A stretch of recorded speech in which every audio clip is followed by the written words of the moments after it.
Okay, let's dive in. CM Punk, he's back. And honestly, if you thought WrestleMania was the peak of the chaos, well, Monday Night RAW in Louisville just completely turned things up to 11. Absolute pandemonium. Yeah, it really felt like that tension from WrestleMania, especially the whole Heyman betrayal thing. It wasn't just simmering, it just exploded. Right, it just ignited. And what I found interesting is how they didn't just, like, have him show up for a pop. They wove it straight back into everything, didn't they? Oh, totally. It wasn't just a nostalgia act. It immediately cranked up the stakes, especially with the World Heavyweight title picture and, of course, that whole messy history Punk has with Paul Heyman. Exactly. So this deep dive, we're plunging right into Monday Night Raw number 1668. This was May 12th, 2025. We've got the reports, we've seen the footage, and we're going to break down all those key moments building up to Saturday night's main event. And our mission, as always, is to kind of look past the immediate excitement, the big moments, and really try to figure out what it all means going forward. What's the real significance of this wild night? Okay, so let's start with Punk's entrance. It wasn't the usual fired-up Punk, was it? He seemed quite somber. Yeah, noticeably subdued. And commentary rightly pointed out it was a nod to the passing of Sabu. It definitely set a different mood than, say, his big comeback at WrestleMania. A more serious tone right off the bat. Absolutely. And when he got the mic, well, that mood made sense. His anger, surprisingly, wasn't this big scattergun thing at everyone. It was laser-focused, wasn't it? It really was. Intensely personal. Directed right at Paul Heyman for, as Punk put it, betraying him a second time. He seemed genuinely angry at himself for falling for it again. And he tied it directly back to losing at WrestleMania. Like, that was the reason. It does make you wonder, though, is this anger turned inwards? Is it vulnerability? Or is this just a new kind of fuel for him? Because he made it clear he wants revenge on Heyman and on Seth Rollins. No ambiguity there. And speaking of Heyman, well, he didn't keep Punk waiting, did he? Almost like Punk was expecting it, wanting that confrontation, wanting answers about Heyman siding with Rollins. Right on cue. And then, there he was, Seth Rollins. But not alone. He had Bron Breakker with him. That felt significant, like the official unveiling of a new power group. A stable. Yeah, a proper stable. Yeah. Heyman, Rollins, Breakker. That's a scary combination, isn't it? It really is. You've got Heyman's brain, Rollins's, elite in-ring ability, and then just the sheer explosive power of Breakker. That's a massive roadblock for anyone near the World Heavyweight title. And Rollins, he didn't hold back. Straight up accused Punk of being selfish, ruining his title aspirations. Yeah. Said he'd be champion if Punk hadn't shown up. Which, taps right into that history between them, that long simmering animosity. And Punk's response, classic Punk. Oh, yeah. Guaranteed Rollins would never win the title while he was around. You could just feel the heat ratchet up instantly. Predictably, things got physical fast. Rollins just cyst Breakker on Punk. Immediate brawl. But then, the twist. Just when it looked like Punk was getting overwhelmed. Sami Zayn, out of nowhere. Totally unexpected. Rushing down to help Punk. I mean, who saw that coming? Not me. But even with Zayn helping, Rollins and Breakker were just relentless. Rollins yelling for a chair. You knew he wanted to end it right there. Seriously. He wanted to take Punk out, but then... The save. World Heavyweight Champion Jey Uso hits the ring. Perfect timing. Yeah. Stop the chair shot, save Punk, and suddenly you had this clear divide, right? Punk, Zayn, and Uso standing tall against Rollins, Breakker, and Heyman. Exactly. A line drawn in the sand. It creates this really compelling team dynamic now, woven into all these individual feuds. It absolutely does. Okay, let's shift gears a bit. The Intercontinental Championship. Dom Mysterio kept his title at Backlash. With help, naturally. Of course, always with help. But on Raw, we saw Penta, who lost to Dom at Backlash, take on Chad Gable. And Penta got the win, right? With that Mexican destroyer. Yeah, decisive win. And commentary was definitely leaning into the idea that Penta wants another shot at Dom. Feels like there's unfinished business there for sure. Definitely seems that way. And hey, speaking of commentary, Pat McAfee was back. Good to have him back alongside Cole. Always a fun pairing. And interesting timing, too, considering McAfee had just wrestled Gunther at Backlash himself. Right. Gives him a pretty unique perspective on what it takes to hang with those top-level guys. Yeah. Especially former dominant champions like Gunther. For sure. His insights, especially about that championship pressure, could be really valuable as we watch the IC scene develop. Okay, let's talk women's tag team division. Things heating up there, too. We got that promo from Julia and Roxanne Perez. Yeah, they weren't messing around. Straight up called out the top dogs, Women's World Champ, IYO, SKY, and Rhea Ripley. That's bold. Very bold. And they backed it up, facing them in the main event. How did that go down? It was a good match. Julia and Perez looked impressive, honestly. But in the end, Rhea Ripley pinned Julia for the win. Okay, so SKY and Ripley get the W, but what was interesting was Rhea afterwards, right? Oh, yeah. Even after winning the tag match, she made it crystal clear. Her focus, it's still laser pointed at IYO, SKY, and that Women's World Championship. So the tag win was nice, but it's just a step on the road back to the singles title for her. Yeah. Creates a really interesting tension with her own partner, the current champ. Definitely adds a layer there. Okay, tag team championship scene then.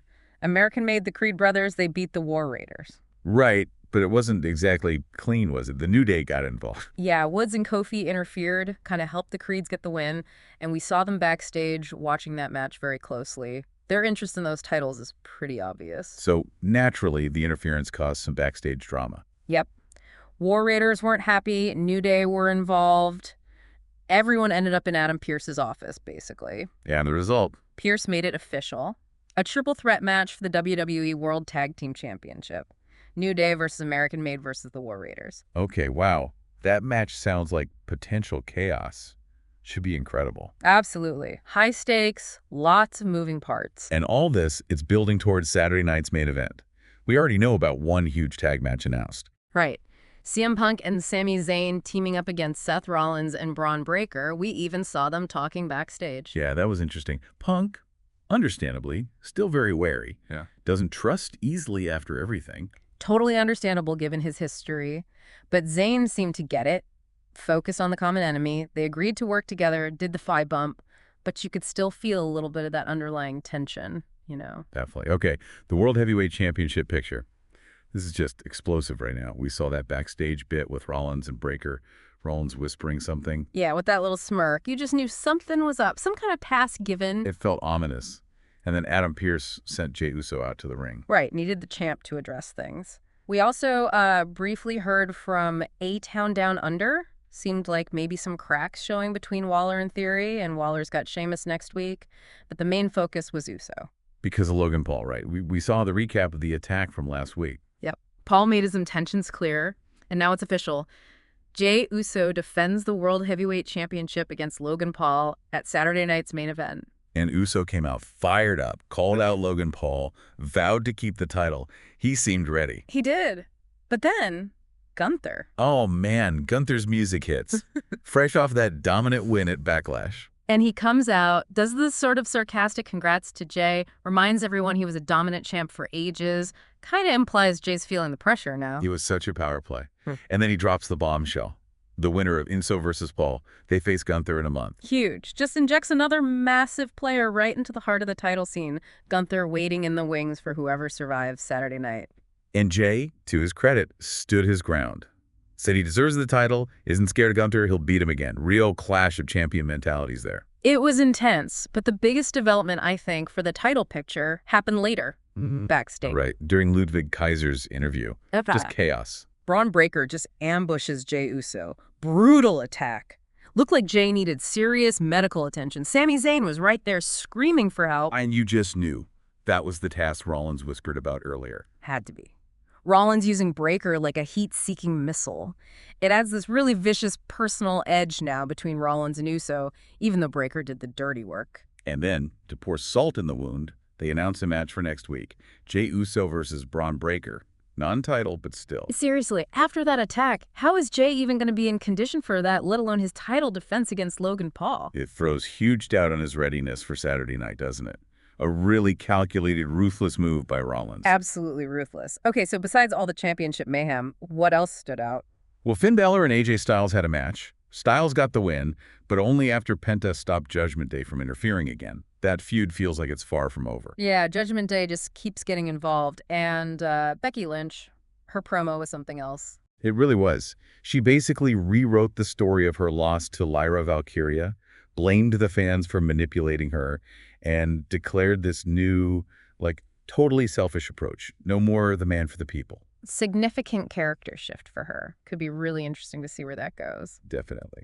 We also got a pretty menacing video from Rusev, aimed at Akira Tozawa. Yeah, apparently Tozawa stood up to him, and Rusev is promising consequences. Then we found out Tozawa isn't medically cleared to face him anyway. Sheamus showed Tozawa some respect, which was a nice moment. Yeah. And Sheamus seemed pumped for his own match with Waller next week. Right. Good to see those mid-card stories developing, too. And, Money in the Bank qualifiers start next week. That's right. Always an exciting time of year. Yeah. Adds another layer of ambition and potential chaos. For sure. And finally, Cole and McAfee took a moment to remember Sabu. Yeah, that was important. A nice tribute to a true legend of the business. Important to acknowledge those contributions. Absolutely. Okay, so let's try and summarize this. Tonight's Raw, just wild. Absolutely explosive. CM Punk's return immediately turns into this bitter feud with Heyman, Rollins, and now Breakker in this new stable. But then you get the counter-alliance with Sami Zayn, and surprisingly, Jey Uso stepping up. Yeah, and in the IC title picture, Penta definitely made his case for another shot. The women's division, you've got Julia and Perez making waves, but Rhea Ripley, her eyes are firmly on IYO SKY's world title, even after their tag win. The tag team titles blew up, too. That interference led straight to announcing that huge triple threat match. Total chaos there. And the World Heavyweight Championship picture is just insane. Logan Paul's challenge is set for Saturday night's main event, but Jey Uso gets absolutely mauled backstage by Breakker, acting on Rollins' orders, it seems. Which puts Uso's status in serious doubt, especially with a match against Breakker next week before the title defense. Plus, Becky Lynch's promo signals a big change for her, and Money in the Bank is starting. Just a massive, massive night. Ripperly, that's the rundown. So here's the thought to chew on. With all these volatile pieces on the board, you've got Punk's need for revenge, Rollins' calculated aggression, Logan Paul trying to seize his moment, Gunther waiting like a shark, Breakker as this new destructive force. But what does WWE even look like after Saturday night's main event? As we head towards Money in the Bank, what other betrayals or maybe even unexpected alliances are we going to see? That's the big question, isn't it? Everything feels so interconnected right now. The fallout from this week, and especially from Saturday night, is going to ripple right across the board. This has been Ripperly. Don't forget to like, subscribe, and comment.